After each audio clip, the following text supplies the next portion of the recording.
Welcome to the Songwriter Connection podcast, where we look at the craft of songwriting through the eyes of the songwriter.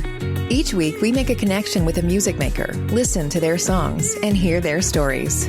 From Nashville, Tennessee, here's your host, Dave Lenahan. And that would be me.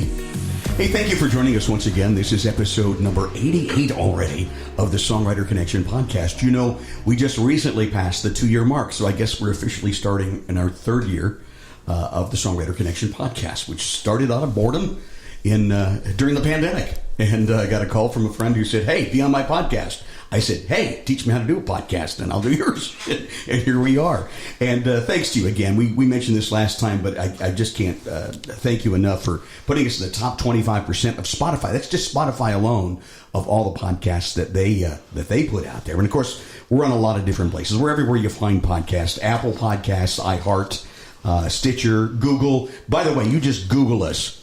You Google us and you'll find us wherever you get your podcasts. And we're also on YouTube. And a lot of people go, wait, you're not a video podcast. Well, not yet. We're toying with that idea, but I've always been a radio guy. So, but yeah, we do the broadcast, just the audio on YouTube. And you can find us at Songwriter Connection. And if you're listening on YouTube, please, as they say, like and subscribe, because that really helps us. And we certainly appreciate you spreading the word about the Songwriter Connection podcast. We have 2 returning guests this time and a new guest to make a contact with. And let me start with Nancy Deckant. Hey, Dave. You know, today, you're the most listened to podcast in 88 podcasts.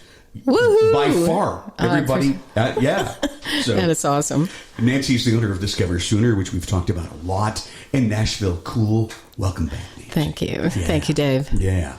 And also in season 2, back when we were doing seasonal shows, now we just do episodes.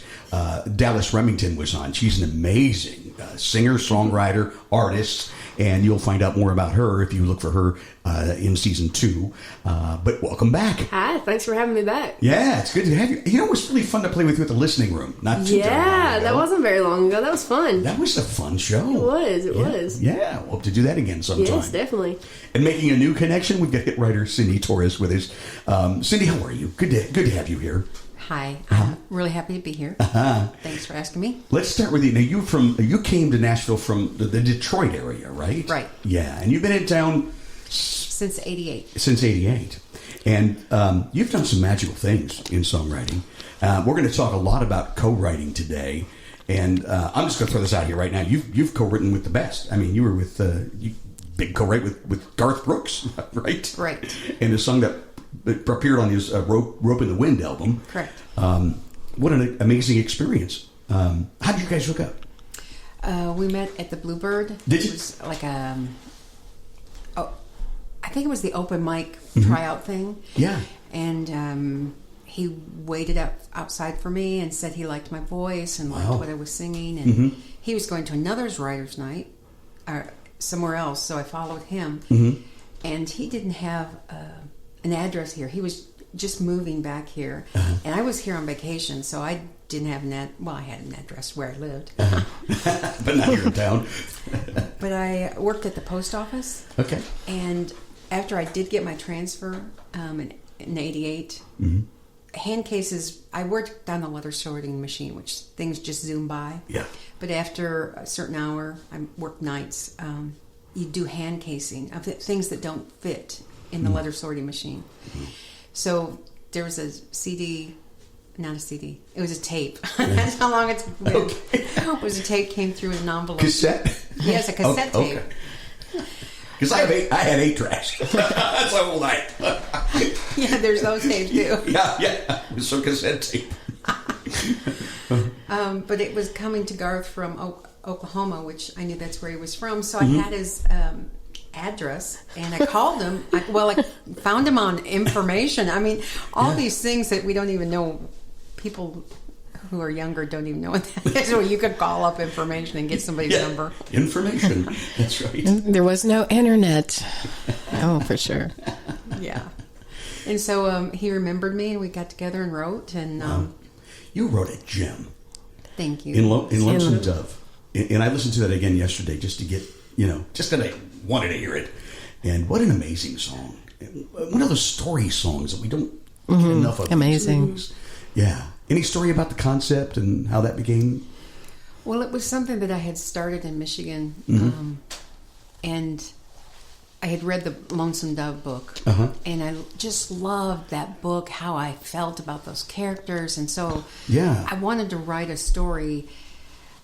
I wanted to write a song that drew people in, like that book drew me in. And I wrote the author, and I said, "Can I write a song?" And he wrote back. Weirdly, I mean, that's amazing that he took the time to do that. But he wrote back and said, "Yeah, write whatever you want."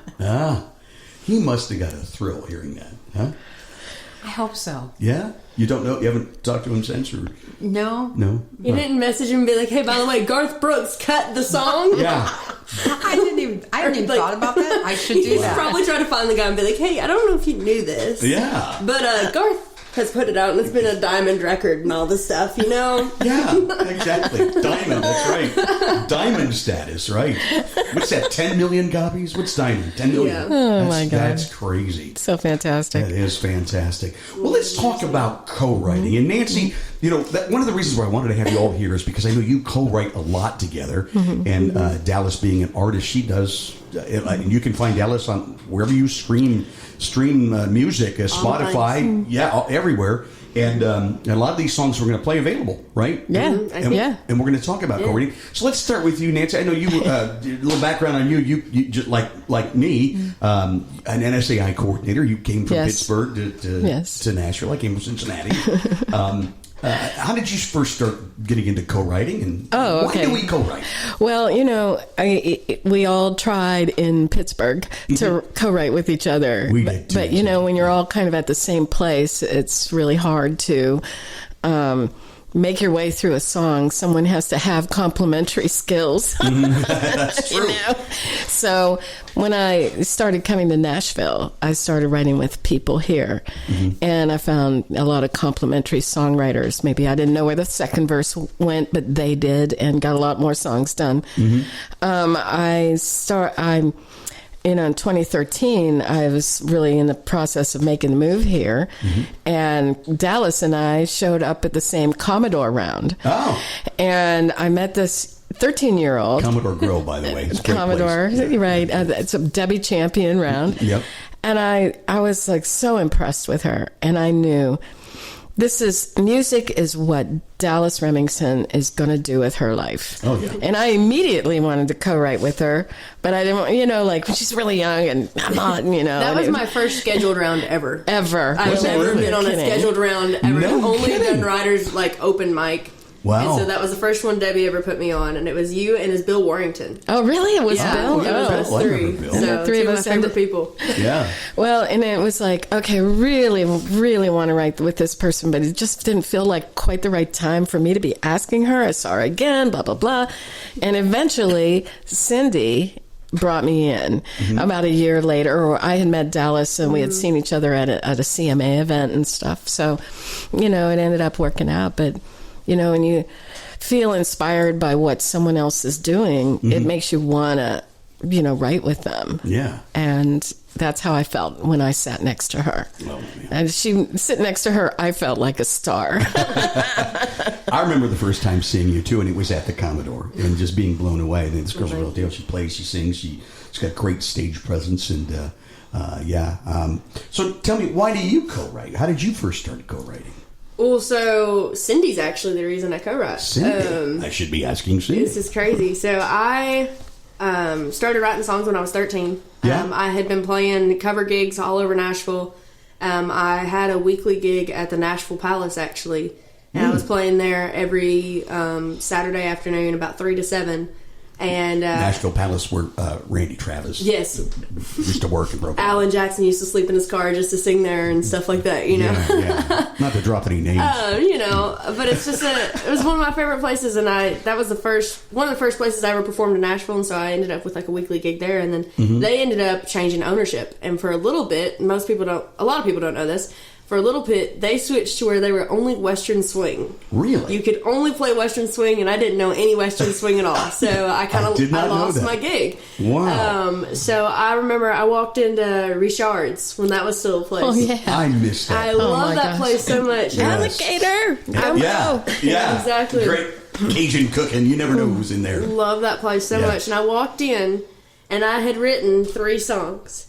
And on the monitor, I don't know if y'all remember this, he had just a piece of paper taped to the monitor that said that if you didn't write it, you ain't singing it. Love it. And I had never been anywhere like that. And I was like, oh my gosh, like places require you to only play originals. And so I remember I played my 3 originals, and he's like, just keep going. And I was like, that's all I have. I had never written anything else. And so I really wanted to start writing. And I didn't know how to write. I remember when I was 10 years old, I was sitting in our old work truck at our farm in Kentucky, and this truck, the radio never worked. It never picked up a signal for anything, and for some reason, I'm sitting on the farm, and this radio picks up our local radio station, WKYQ, and on comes the radio, The Family Man, which ended up was a Craig Campbell hit, but it was written by one of my favorite people on the planet, Joel Shoemake. We met later on. Yeah. He's amazing. And I just remember sitting there in that truck at 10 years old going, I want to make people feel what that song made me feel. I want to learn how to do that. I want to write a song like that. Wow. And so fast forward, I'm trying to learn how to write. I'm doing all this stuff. I'm playing rounds, and another Commodore round. Rick Stewart texted me and said, hey, somebody backed out. You want to play in a round with a girl who writes for Garth Brooks? And I was like... yeah, totally. Yes, please. So he puts me in a round with Cyndi, and Cyndi started talking to me, and she was like, let's write. Wow. Let's get together. And I was so nervous I never called her because I was like, I don't know what to write. I think I would have been too. I was 14. I was like, I can't write with someone. I don't know what to say. So I started writing with one of my friends that was close, she was like a year older than me. We started writing together, and so I got a little more confident being in the room with someone, and I got an email, I think, that just like randomly came through from Cyndi that she's like, hey, like, we met at the Commodore, like, I'd love to write with you. And I'm like, this woman's reaching out to me, like, this is so crazy. So I reached back out to her, and we started writing, and and I've talked about this on radio tours around the country and different podcasts and everything. Like, literally, this woman is the reason I know how to write. She sat me down and she taught me that I had a voice. I was 15 when we wrote together. And when you say voice, time. you're talking about song. Yeah, writing. as a songwriter. As a writer. Because we started writing together when I was 15. And I was like, nobody is going to think I have anything to add to it. Because I was homeschooled, and I was a musician, and I grew up on a farm. Yeah. Not a lot of people can relate to anything there. And she just sat me down, and I remember our first write was, we just sat there and talked forever, and we went over all this stuff, and it was one of my first, like, therapy writing sessions, too. It taught me how to open up to people. Funny how writing sessions become therapy, isn't it? And she's literally, like, my songwriting sister, and she's the whole reason I'm even a writer to this day. I feel like if I hadn't ever met Cyndi, I probably wouldn't have ever become actually a writer. I'd have just, fiddled around with it. So you blame Cyndi. I blame Cyndi, but Cyndi is definitely, she's the reason that, I fell in love with songwriting, and I believed it, because I've been very blessed, and I've only had one co-write in my history of being a writer where someone told me I didn't have anything to say because I was younger. Are you kidding? I never wrote with that person again, and don't blame you. Blocked her number. But, yeah, there you go. Absolutely. It's... You know what, though? Then you bring up a good point, because there's a chemistry involved in co-writing, right? Exactly. Right, Cyndi? And sometimes you get along and you can write. And obviously, this team right here, is a magical team. But there are some times where it just doesn't work, huh? Exactly. Yeah. And so Cyndi was just there for me and taught me, how to voice what I wanted to say and not be afraid to say what I wanted to say. Gotcha. And she helped me find ways to say it that everyone would relate to. So, I love you, Cyndi. And it's your fault. All of it's your fault. Cyndi, tell us about your co-writing experience when you first got into town. Were you co-writing even before you came to Nashville? Or? No, I hadn't. And if you know me very well, like, I'm kind of getting my own world. I didn't know anybody in Michigan who wrote. now I know that there's songwriting groups probably in every state. Yeah. You could find them. Find NSEI just about everywhere. Yeah. Yes. Yeah. But if they didn't show up knock on my door, then I didn't know that they existed. But it's a mandatory here in Nashville.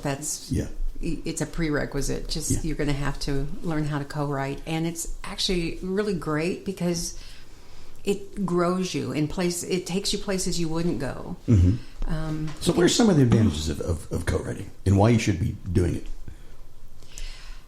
Well, I think it just is going to expand. Whatever you bring, another person is going to expand that base, not only in skill as a writer, but ideals.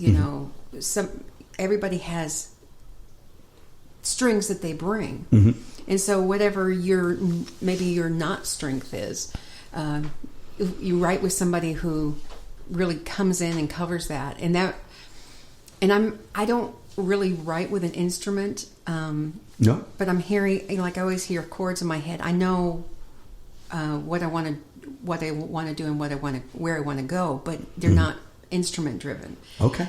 So Alice, but you do play an instrument. You play, yeah. Mm-hmm. But Dallas is such an instrumentalist. Yeah, she's a great guitar player. Yes, she is. Yeah. And so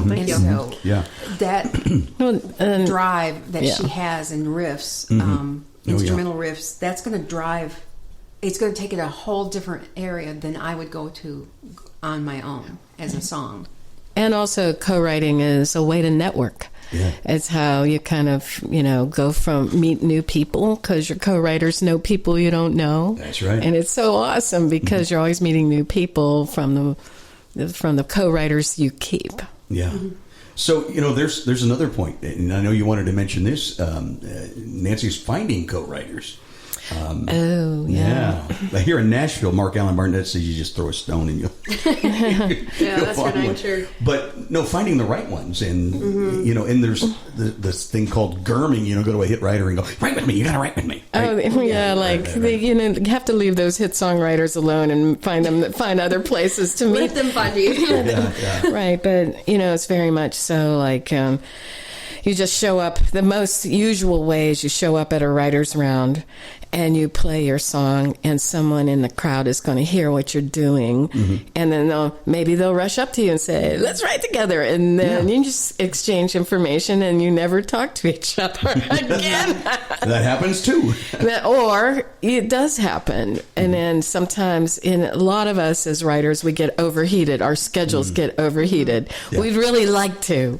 Right. But we don't have enough time to write with everybody. I certainly hear that. So a lot of times our eyes are bigger than our stomach sort of thing. We say yes, and then we go, man, so I think you have to, really feel motivated by just more than hearing their song. Maybe something inside draws you to that person. Some kind of a connection there. Yeah, so like for me, I go to all the shows and everything, and I haven't been playing a ton of rounds, but I hang out at all the shows, and it's those people I like to hang out with are the ones I want to write with. I got you. I don't ever go into a write with someone that I haven't at least gone to breakfast with once or hung out with for more than 5 minutes at a time. I don't go into a write with someone I don't know, because I need to know that I'm going to feel like I can connect to this person, because the ones I go into the rights that I don't know these people at all, we just sit there and we stare at each other, and I feel like so subconscious because co-staring. I feel like I'm like, this person's gonna think I don't know how to write. I know how to write, but I don't know if we have anything in common, and I'm not just gonna sit there and be like, like we're dating, have to find everything else about them. But the point that you bring up, and we've mentioned it in past podcasts, you got to be a good hang. Exactly. You really got to be the kind of person people want to. Exactly. Have a cup of coffee with, Yeah, and that's what I've been looking for, the past few years, especially because I had 2 or 3 years of my life where I wrote 3 times a day, every day of the week. Wow. And I don't remember one song from that period of my life. What was the point of writing, probably 400 songs a year to not remember them? I never performed them out. I never played shows because I was so tired. I was writing all the time. And so I'm in a different stage in my life where, where everybody's filling their schedules up. I'm like, I book out 2 weeks advance and write, and that's about it. Wow. Because I'm like, I want to write songs that I want to record. Quality over quantity. Exactly. And the other thing that you bring up, because you're a performer too, so I will say this. once you write a lot of songs like that, you've got to make time to work them up. Exactly. Remember them. And remember them. And, Exactly. You know, That's why- and if you're going to play it out, you better know that song, Yeah. you know. And as far as, like, you know, the writer in me looks back at this past year and I'm like, man, I really didn't do a ton of writing. But then I also, you know, I released 13 singles this year. Wow. And only 2 of them were covers. More than one a month. Yeah. Wow. And Wow. so, and most of those songs have been written within the past year. I'll be darned.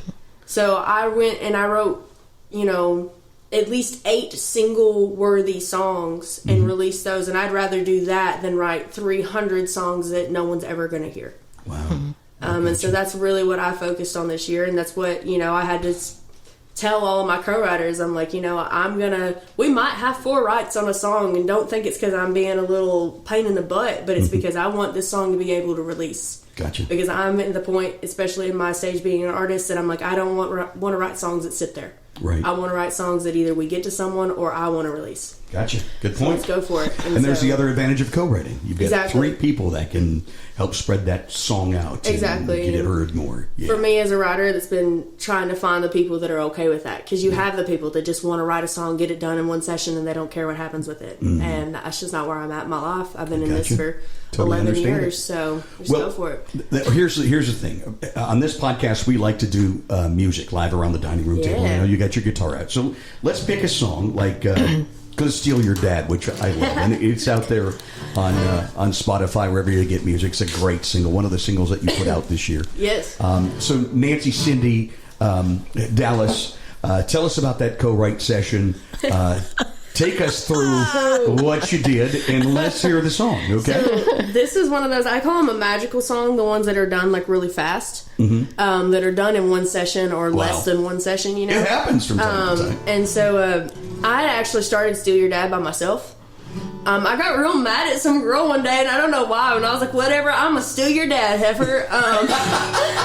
And I was like, okay, I say stupid stuff like that because sometimes they turn into songs. Yeah. And so I was on my way home that night, started writing it in my head, and I got home and I started it. And I remember playing what little bit I had from my mom, and my mom being like, oh, that's just dumb. And I was like, but she's like, it's good dumb, but it's dumb. And so... So you brought this idea to the table. I brought it to him, and I started it on like a Thursday night, and we got together Friday morning, and I was like, hey, I know we're working on something, but I started something. And so I played him what I had, and I was like, I need someone to tell me it's too stupid to finish. For sure. And they were like, no, we gotta finish it. And so we ended up, I'll let them talk a little bit about it, but I just remember... I was like, nobody's ever going to listen to this song. No one's ever going to listen to this song. And so I remember posting a little clip of me just singing along to our terrible, out-of-tune, off-tempo work tape, and it got like 25,000 views instantly. And people begging for the song. Was so this I on was TikTok? like, Or? This was a TikTok. And so it ended up going along, and it went viral on Facebook several times. Wow. So I think we have about 7 million views on Facebook for this song. So That's crazy. It's amazing. you know, it was a goofy song, but it happened, and I'm glad these girls went along with me and didn't tell me it was too stupid to finish. So, Cyndi, how much of it did she have when she brought it to you? Well, she First had all one. the first verse. Yeah, first the first verse? one, yeah. Yeah. And definitely the hook. Did you have part of the chorus? I think I had part of the chorus, but the melody was like, I was writing it while I was driving. Okay. So, like, the verse was in D, but the chorus was in, like, G, and it was all over the place, so we had to do a lot of Keys. melody stuff. Yeah, it was, I got you. it was weird. Yeah, it's rangy because it Yeah. starts real low. And Yeah, so Cyndi, that's where a lot of her comes in, is she's so good at melody, so I know we spent a lot of time getting it all in the same key and getting an actual melody to it that sounded right. Wow. You know, we write a lot of serious songs with Dallas, and a few songs with Dallas, and so Pardon your And that is a term, but that is a term in songwriting. that's yeah, right. Absolutely. But this one was different. It was tongue in cheek, and I was so happy to go down this lane. And so we've taken a little lighthearted journeys in the last, since we've written this song. It kind of changed, I think, the complexion of what we do, just because it's fun to be lighthearted. That is, isn't it? Especially in country music. Exactly, and You got to get those out sometimes. yeah, we're all sitting there trying to write, the song of the year, because we've been told by so many publishers, we just want song of the years. We just want, we want the next Tequila. We want the next this. Like, we need those big songs. Yeah. Mm-hmm. House That Built Me, stuff like that. And it's like, you don't always have to write those. You can just have fun and tell some heifer you're going to steal their dad, and things happen, Let's hear that song, Dallas Remington, on our Songwriter Connection podcast. Well, you won't stone up in your little mini skirt. Use your cowboy hat and daddy's money to flirt. My man didn't know what hit him. Next thing he was gone. That's just how love goes, so it's time to move on. I guess I'll find me a new one too. Yeah, tell you what I'm gonna do. Hey, you stole my man, so I'ma steal your dad. I know you think you don't think you done anything bad, but I'll show you real quick how I can prove you wrong. You're gonna think it's real funny when you gotta call me mom. I'll spend what's left of his life holding his hand. You stole my man, so I'ma steal your dad.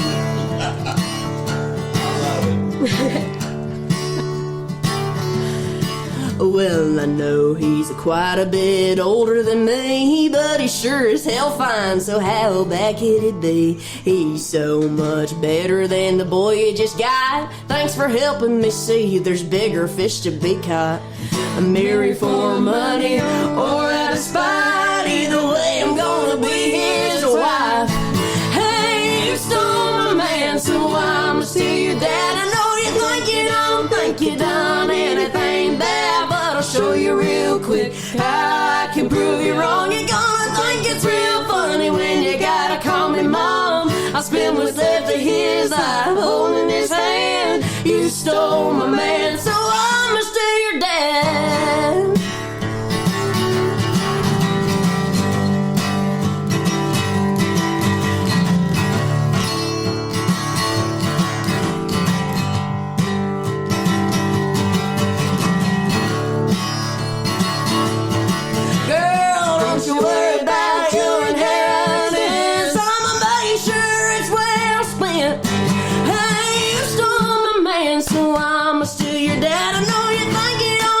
You done anything bad, but I'll show you real quick how I can prove you wrong. You're gonna think it's real funny when you gotta call me mom. I spend what's left of his life holding his hand. You stole my man, so I'ma steal your dad.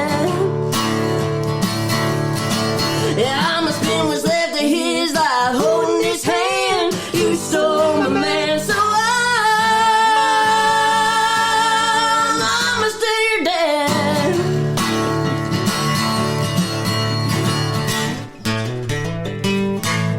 that's Dallas Remington playing the guitar, too, with Cyndi Torres and Nancy Deckant on the Songwriter Connection podcast. Co-written by this magic team right here. We are talking co-writing. It's the co-writing sessions on the Songwriter Connection podcast. Going to take a little break. We'll be right back. Don't go away. You're listening to the Songwriter Connection, connecting with music makers and hearing their songs and stories. Now back to the show with your host, Dave Linehan. Once again, thank you for joining us. This has been a really educational and fun session. Thanks, you guys. Well, thanks for having us, man. Yeah, so nice. We are now officially the Supremes. We sounded great. I can hear some of the headphones. The country Supremes. I'm on every kind of allergy medicine there is on this planet right now, but it sounded pretty good. Yeah, I am too. And I'll tell you, we've had some. We're taping this in December for February release, but we've had some drastic weather changes here in Nashville. And as they say, you stick around, it's going to change, right? And we're in the 60s as we're talking, and what it does to your sinuses as a singer and player, right? Exactly. I know I'm feeling you, but you sounded good. Well, and I've been on the road, so I just got back from where it was negative 17, and then coming back here and it being 70. You know, tell folks where you were at. I was out in Wyoming for a little bit for shows, and so I spend a little bit of time out there every year, and so I was like, I'm gonna go in December and see if I could deal with the weather there, and it actually didn't feel that bad. Not bad. But coming back here to 70 degrees, it's wrecking my system real bad, real bad. It'll do that. It'll do that. So you travel all over the country playing, don't you? Yes, yeah. So we're finishing up the next few months we're going to be here. I think I'm going to head down to Florida for some gigs, which will be fun. And then, cool. Next year, then 2023, this upcoming year, we're just going to go everywhere we can. You know, so get back on the road full time, hopefully. So yeah, that's got to be fun, huh? Yeah, it is. You love doing that. You love touring, and yes, I love it. And so my favorite things are travel and music. So the fact that I have a career where I get to do both of them. When you can mix those things. Oh my God! Exactly. That'd be absolutely 2022, I spent quite a bit of time in Wyoming. We did several runs to upstate New York. I do stuff up there, and then just anywhere in between that we could play some gigs. So just a little tip. Stay away from Buffalo during the winter. During the winter, yeah. So I spent a lot of time around Buffalo, actually, and so I've never been up there during the winter, and I hope I'm not planning on it. I was born there. Recently, they had 6.5 feet. Exactly. Oh, yeah. I heard that the other day when I was in the airport. I was like, they had what now? No. No, thank you. Yes, that's a lot taller than I am. Oh, yeah. I'm trying to find me a man that tall, not snow that tall. That's way over my head. So we're talking about co-writing, and here's one of the things. Like Nancy, I know you came from NSAI in Pittsburgh, and me in Cincinnati. And no matter where you are, maybe you're not in a music capital, maybe you're not listening from Nashville, but you're into songwriting. Try co-writing with people that have like interests. There's got to be singers, songwriters in your town that perform out. We talked about performing out in writers' rounds and open mics and things. Give it a shot, because that's how the pros are doing it today. And Cyndi, before we got on the air, we talked about some of the hits today that are written by 5-6 people together. I can't imagine that many people in the same room, but I imagine what happens is, they do it in different sessions with these 2-3 bands. We're going to pull somebody else in, and right? Yes, as the country music itself has gone more country, then it's following pop music's patterns. It is, isn't it? So sometimes just the rhythm track, that person, they weren't even in the room, but they got writing credit because they developed the track, a rhythm track, the groove. Yeah, and again, we talk about finding people that compliment you. Maybe you write lyrics, and I hate when people say, "I'm just a lyricist." I always go, "No, you're not." Never say just a lyricist, because you're a songwriter. Really? Yeah. Sometimes there's no room for you to play your guitar anyway. You use the best guitar player in the room. You don't put your dumb guitar on there if you got a better player. Yeah, and I love the rights where I show up and I don't even have to play guitar. I'm like, go for it, son. Yeah, go. yeah, drive. That's right. I'm like, this is great. Yeah, you drive. Go ahead. Yeah. I've talked to a number of people about this, and I would say, I think I talked to Jen Schott about one of the songs that she had got it was a hit. And how's come there's this other person on the song, because he wasn't in the room when it was written. And she said, look, we needed a better melody than what we started with. So we brought him in because we felt like that was what was going to help it go to the next level. I know. I heard the story, don't know how much it's true, but on Lady A's song, it's 1:15, that song, that Dallas Davidson came in again, and just sang the bridge, and then boom, that was it, because they couldn't find a bridge, and it was the perfect bridge. And maybe it wasn't Dallas, I don't know who it was, Dallas Davidson, but I'm just saying that sometimes you just got to be in service to the song, whatever you need to give it, because if you love it, you want to take it out there and walk it around in the world. Yeah, you do. Yeah. Play it out and see what people think. Yeah. Wonderful. Yeah. Well, let's talk about another song. You got one called Podunk. Yeah. And I understand that's a great story, too. It's all because of Cyndi. Everything's because of Cyndi. Let's start with Cyndi. I think we decided to call this one Life in Podunk. Life in Podunk. Life in Podunk. Okay. It's not recorded yet. No, it's not. It's new.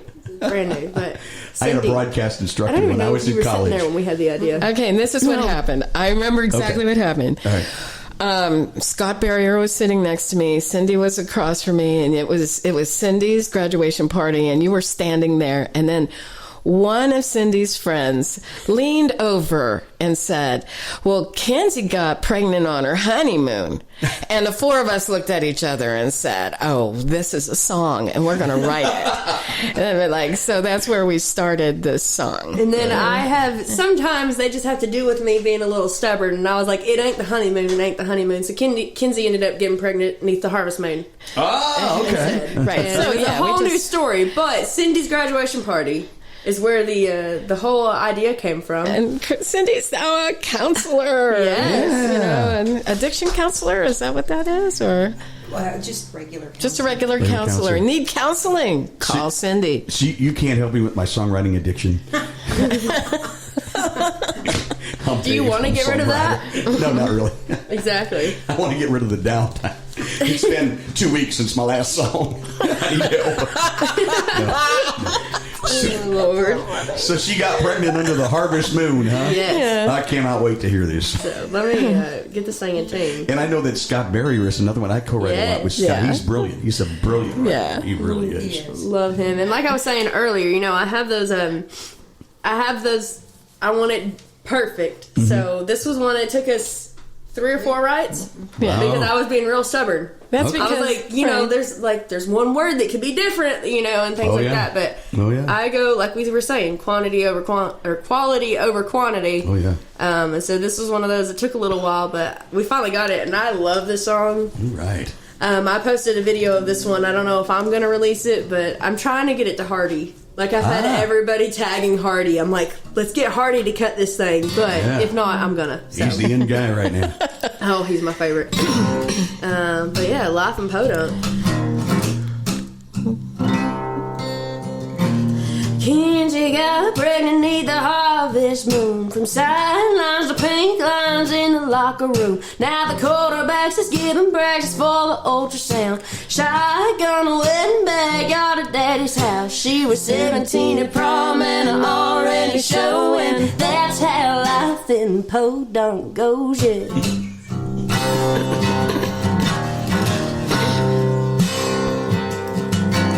Charlie got a Crimson Tide scholarship. Had a ditch for the diapers in the graveyard shift. Now he and Mackenzie living that single wild life. Baby in the carriage, couple dogs, man and wife. Now they're 18, got their own roots growing. That's how life in Podunk goes, yeah. Some dreams get broke, some dreams get changed. Either way it goes, the dream just the same. You go with what you got, you work with what you had. Sometimes you gotta make good out of the bad, 'cause you can't ungrow them seeds you've been sowing. That's how life in Podunk goes, yeah.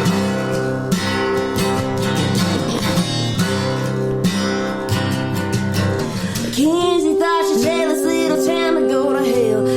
They thought he'd be the MVP in the field, but they wouldn't shed a second of the life they got now. Bad time, bedtime, date night on the couch. Now they're 23 and again she's showing. That's how life in Podunk goes, yeah.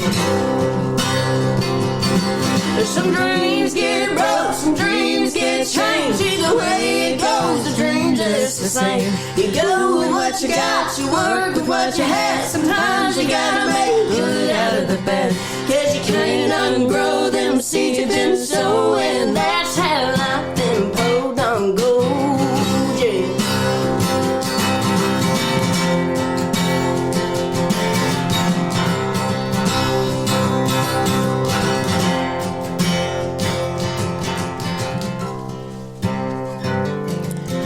Blink of a light, whole life will pass you by. You do the best you can, try to raise them up right.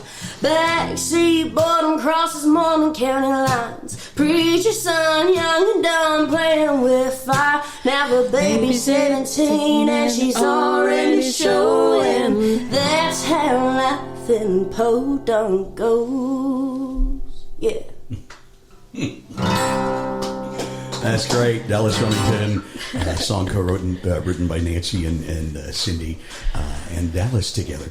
I was starting to say before, when I was in school in college taking broadcasting, we had an instructor who was amazing with his deep voices, and he always talk about how you got to start in Podunk. I never knew where Podunk was, and I still don't know where it is. Is it an actual town, city? No. No.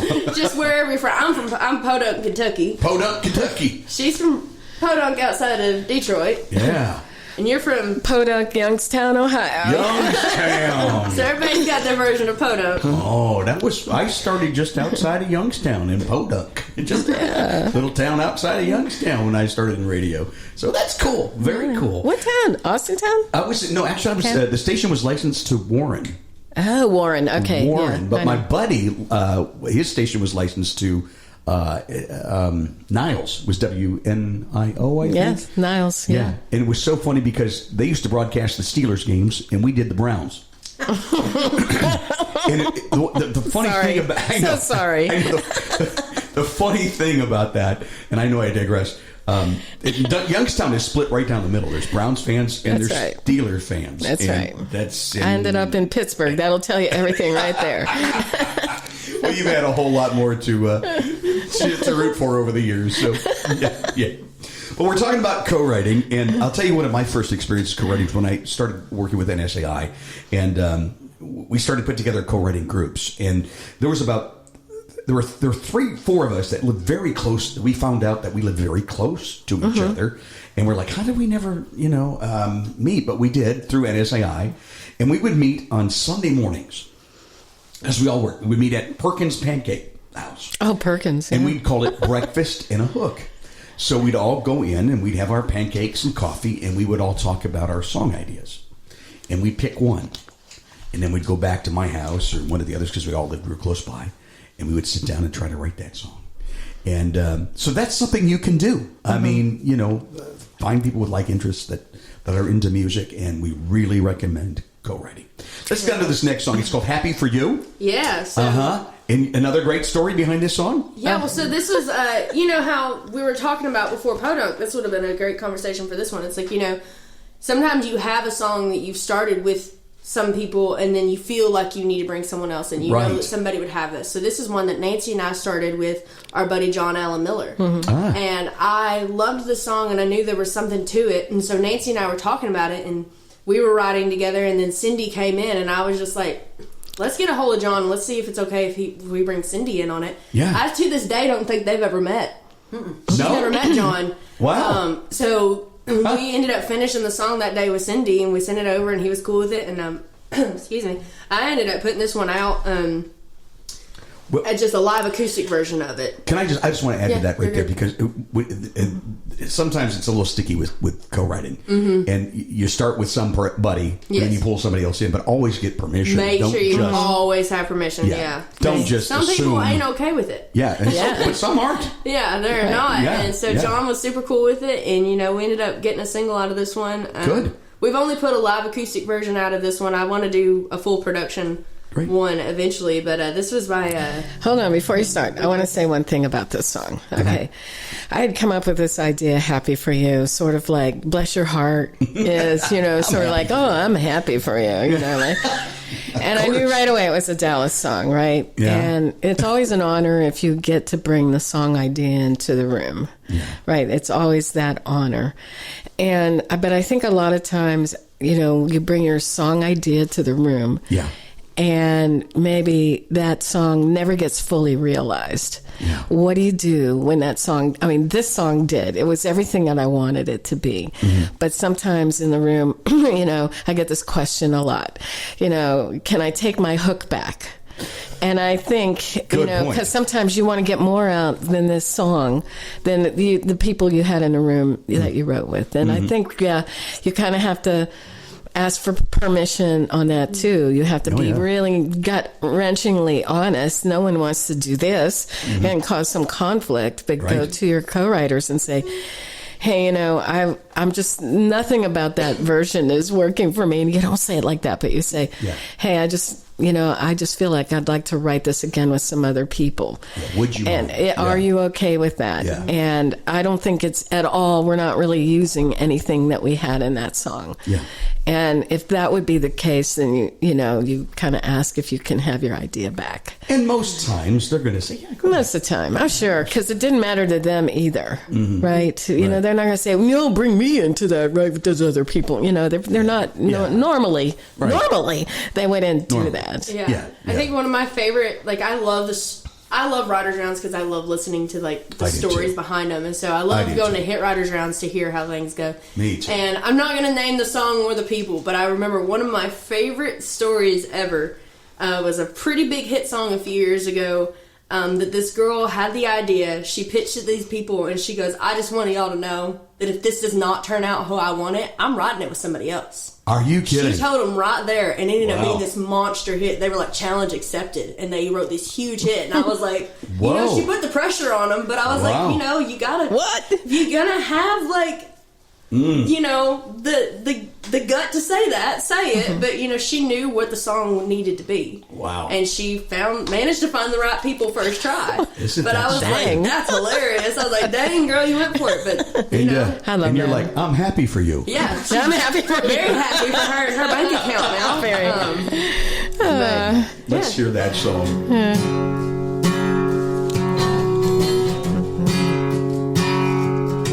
Well, I heard you gone and gotten married. You found the one you say whose love is true. Well, I'm happy for you. You used to say the same thing about me, so you're saying that ain't really nothing new. But I'm happy for you. Yeah, I'm happy for you. Yeah, I'm just tickled pink. The best thing for you is the best thing for me. If love is hell, Lord knows I paid my dues. I'm happy for you. Yeah, it's a dream come true. I learned you're not a lot to lose. I'm off the hook and that's my point of view. Yeah, I'm happy for you.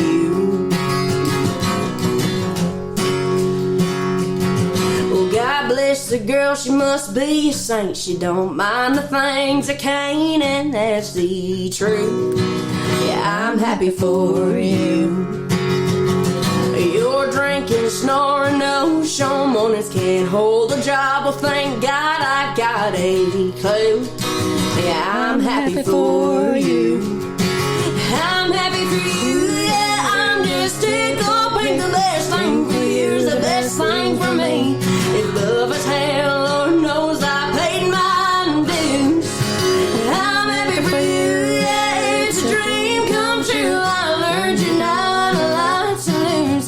I'm off the hook and that's my point of view. Yeah, I'm happy for you.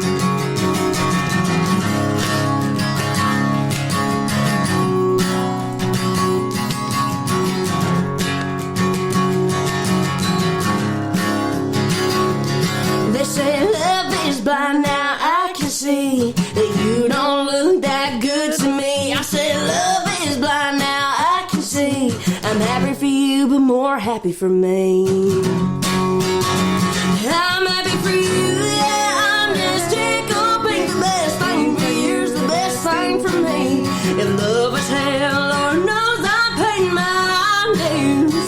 Yeah, I'm happy for you, yeah, it's a dream come true. I learned you're not a lot to lose. I'm off the hook and that's my point of view. And no one's ever felt more thankful than I do. Yeah, I'm happy for you.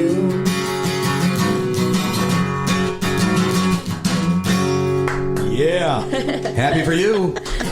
Yeah. Yep, we're talking co-writing on the Song Writer Connection podcast, and one of the things, too, that just popped into my head, when you get a magic team and you've written some songs, stick together. Keep writing, isn't that right? Exactly right. Oh, that's a good topic. So Yeah. I want to ask you this. What do y'all do when you don't want to write with someone anymore? Ooh. Because you know that's just not the right person for you. Yeah. Okay. Dallas, what do you do? I have Nancy text him and tell him I'm not going to write him. No, I'm kidding. Dallas is too busy. I've had her a couple of That's only happened. That's only happened twice, I think. No. For me, though, I really, especially being an artist, I have a very good grasp of who I want to write with and who I want to be around with and who I want involved with my career. I have to look at everything as a career. And so, a lot of times I have to do that. Man, I'm on the road. It's going to be a while, and then we just never reschedule. But there has been some times where I've had to have Nancy literally be like, "Hey, we don't think this is a great fit." Yeah. So in that moment, Nancy's my publisher. Lord have mercy. In so many ways, it's like dating, isn't it? I mean, really. So it so is, and so you gotta. I've been really lucky though that I've only had a couple over the past 10 years that I haven't wanted to continue writing with.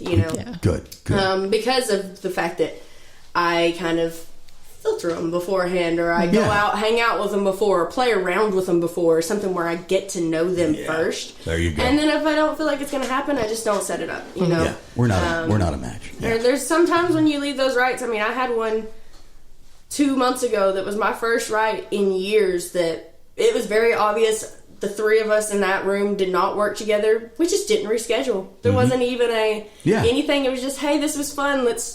I'll see y'all around. And that's you can't take something like that personal. Exactly. It's just we all knew. Part of the deal. We all knew that it wasn't. And then, you have those times where you don't reschedule and you're like, why did they want to reschedule me? And you realize everyone's busy. Everybody. It'll work out and times work out, Yeah. Let me ask you this. Yeah, go ahead. Go ahead, Cindy. I was just going to say, if you're new to co-writing, you're going to want to do one other co-writer, because the more people you get, the more chaotic it gets. And so just start out with one other person. Yeah.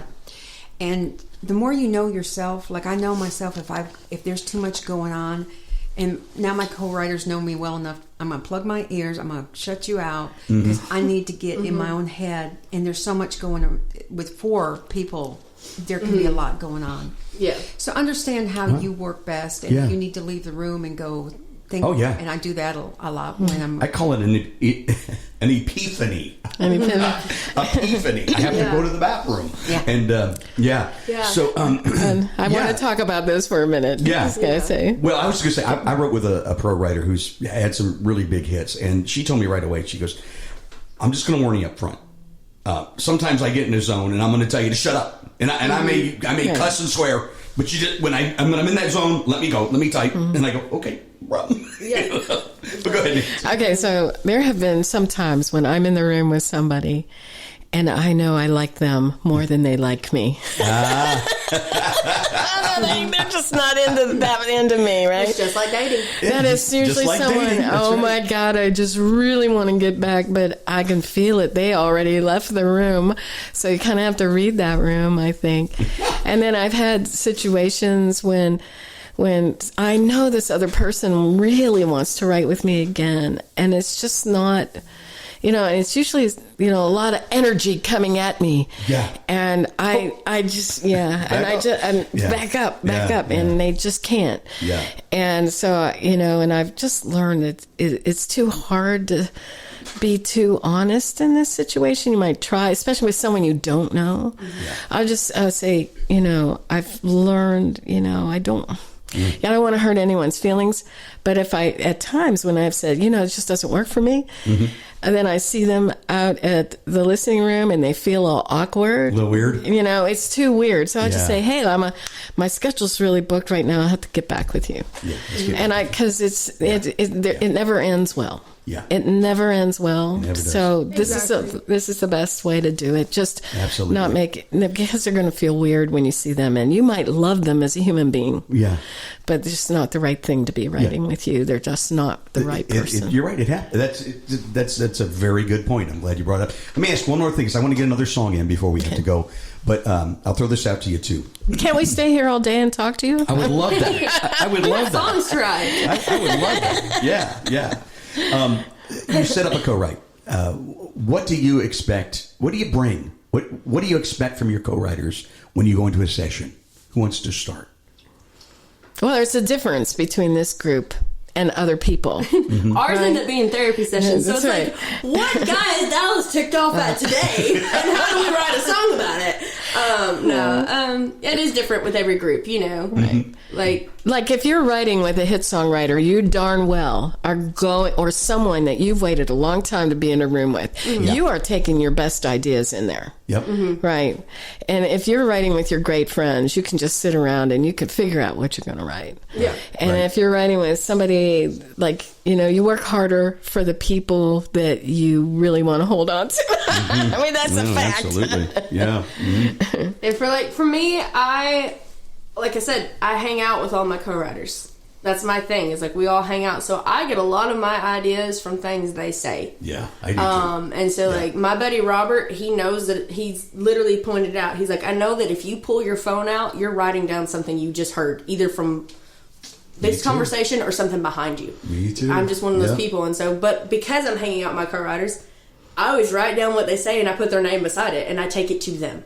And be like, hey, you might not have realized you said this, but this is something you said in conversation the other day. And I want to write it. Passing. And yes. It needs to be a song. And that's how I do. For I do me, the same thing. Yeah. I have those moments, they're like kind of like droughts where I feel like I don't have any ideas, but then also being an artist, like I have a very specific thing I want to present as being an artist. I have my songs that I want for me. And so I am one of those people that I have to feel what feels right in the room. And sometimes, I have a hook book on my phone of like 500 hooks. Sometimes none of those feels right. Yeah. And you just gotta be honest. Like, hey, none of these are feeling right now. And what I will typically do, and it's worked with me a lot, is I'll just start scrolling. And I have this, it's weird, and like how to explain it as a visual, but like I'll be scrolling and it's like one will be like highlighted. Yeah. And to me, it's like, that's the one that needs to be that. That happened to me with Dave Pahanish and Travis on Phone Call for Heaven. That was an idea I never wanted to write because it was too personal for me. Yeah. And I was just scrolling through. I'm like, I'm sitting here with the dude who wrote freaking American Ride and all these huge hits. I'm like, I need to have an idea.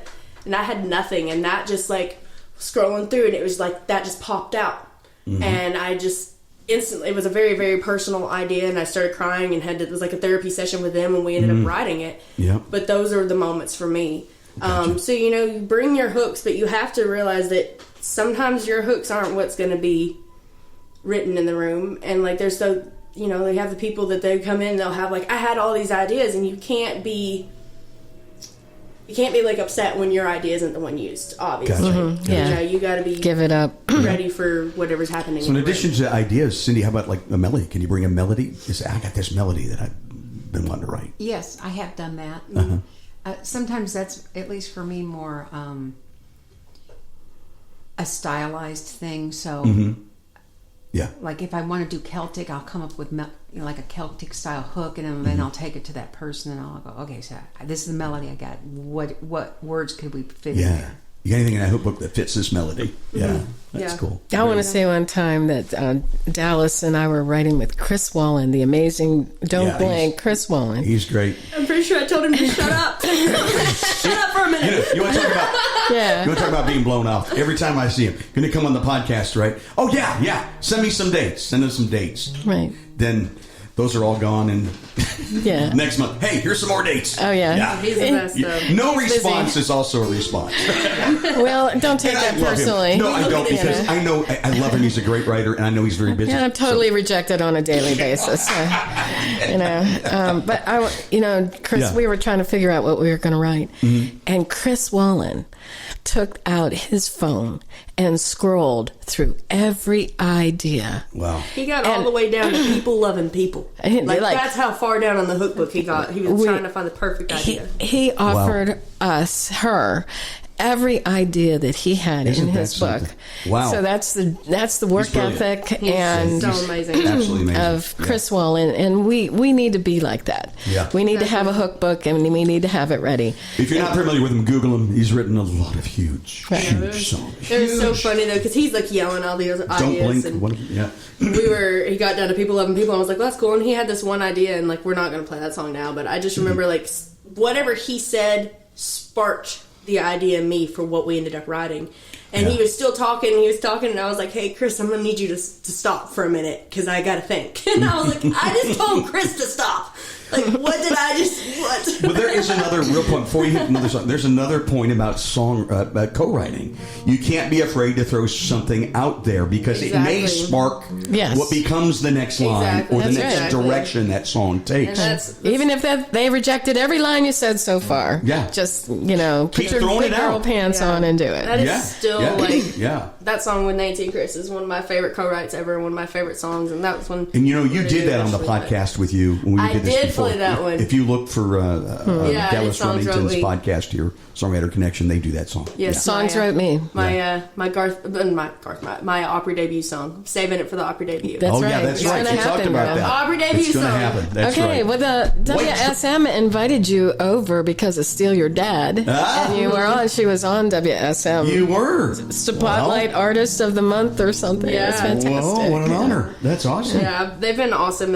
I've been the Spotlight Artist over there a few times, and they've been very supportive of my career over the years. So we're one step closer to the Opry. We're one step They closer. compared her to a female Brad Paisley. Yes, they did. Yes. It was awesome. That's awesome. I was like, I've never gotten that one before. That's fantastic. And it's crazy though because what an honor. Completely off subject, but back to Steal Your Dad for a little bit. Like I was out in Wyoming doing all these shows. Every gig I played, people came in going, "We need to hear the Dad song."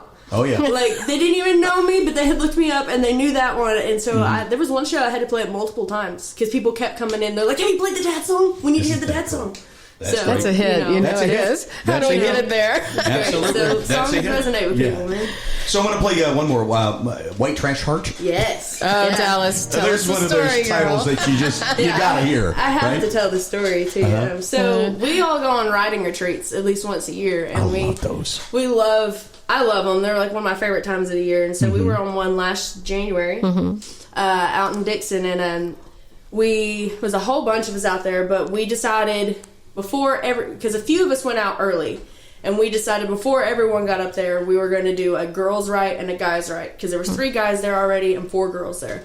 So the 4 girls, we get in the cabin, and I don't know how we got on this subject, but I was telling them all about this guy that I had seen at a bar at a gig in Missouri. And I was just, going for it, just telling him every detail. I was like, this boy walked in overalls, he was shirtless under him, he had on Crocs, and he had a mullet, and I said, and everyone literally, and this is a true story, I mean, this literally happened to me. I'm at a gig, and this happened the night before my gig, and all my friends there looked at me like, what is wrong with you? What has happened? And I was telling them all about this, and I was like, and I don't know why I can't get over that guy. Like, I don't know why that image is still in my head, because nothing ended up happening with the guy. I'm like, I don't know why I keep fixating on that. And Lauren, who was our 4th writer on at Lauren Springs, she said, so we could write the song. She just got piped up, and we ended up writing this, and it was another magical one, like an hour and a half, 2 hours. Wow. I think you brought the hook. I think you had it. Did I have the hook? I think you had. I think you did. Well, it was like... I wanted to write something with white trash. I knew that. I have a white trash heart. Yeah, so... But us 4 together, it was great idea. It was awesome. And so, I can't wait to hear it. Now, is this recorded? Are you recording this one? Yeah, this one came out in June. In June, okay. Yeah, this was July. Find Dallas on Spotify, wherever you get your music. Here we go. White Trash Heart. Let's see.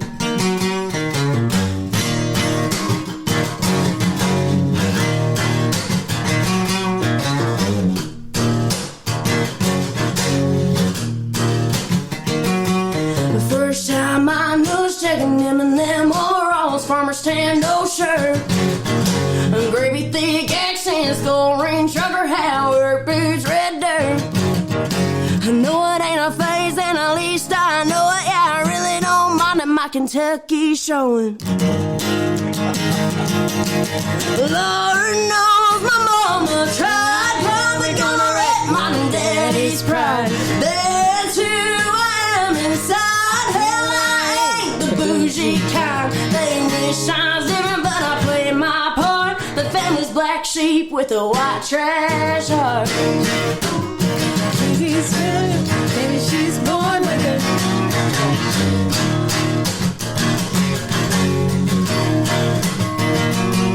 Well, looking back now, and I miss a million signs like Kershaw cranking. A camel prom dress, box tie hair, Walmart tailgating. No, it ain't a phase, and at least I know it. Yeah, I really don't mind it, my Kentucky showing. Lord knows my mama tried, probably gonna wreck my daddy's pride. That's who I am inside, and I ain't the bougie kind. They wish I was different, but I play my part. The family's black sheep with a war treasure. Maybe she's born with it, maybe she's trashy. Maybe she's born with it, maybe she's trashy.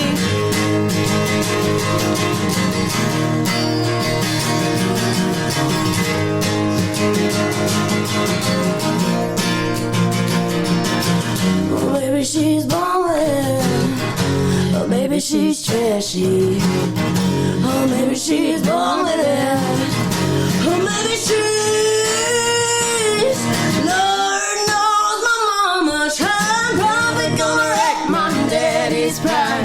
That's who I am inside, and I ain't the bougie kind. They wish I was different, but I play my part. They wish I was different, but I play my part. They wish I was different, but I play my part. The family's black sheep with a white trash heart. Maybe she's born with it, maybe she's trashy. Maybe she's born with it, maybe she's trashy. Maybe she's born with it, maybe she's trashy. Just a little Maybe she's born with it.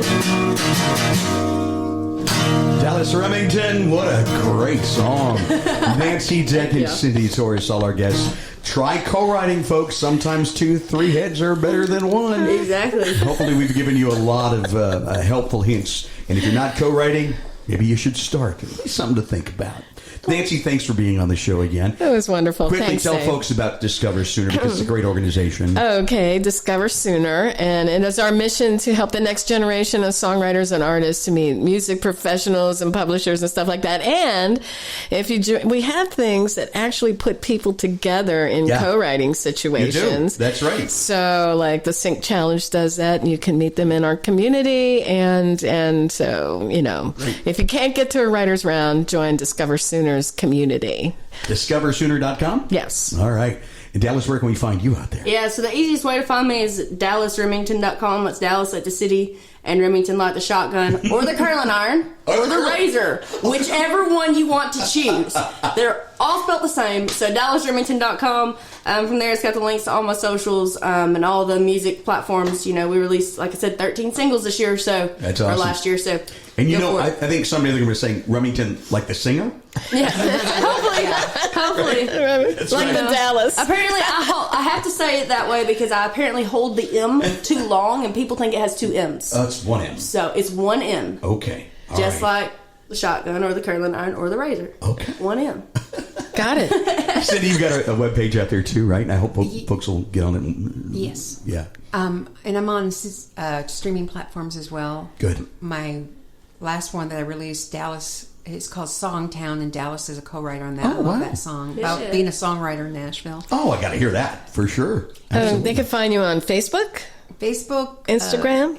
No, not Instagram. No, okay. Not Insta yet. Okay. No, the regular platforms. Okay. But you have to look under Cyndi, like Cyndi Lauper, CYNDI, Limbaugh, like in Rush, and Torres, Torres, and you will find me, and you'll find my stuff that's coming out. And I've got a bluegrass gospel CD coming out. Very good. All stuff you've written? Yeah. Yes. Very good. Awesome. Thank you, She's not going Dave. to cover anything. Thank you all so much. It's So just such a fantastic. pleasure to have you here. Well, thank you for having us. Yeah, it was I hope great, you join us Dave. again. We've got some great podcasts coming up. We've got If All Things Go as Planned. Next week will be Will Nance, who's a big hit writer. Oh, God, he's great. Love him. Yeah. Really big songs. Oh, my God. Good to have him. So fantastic. He really is. Brilliant. And also, one of my favorite Americana folk artists today, amazing voice player. Her name is Jamie Harris, and she's been on the podcast before, but she's coming back because she's got a brand new record, and we're going to talk about it. So thanks for joining us on the Songwriter Connection. See you next time. Thank you for listening to the Songwriter Connection podcast.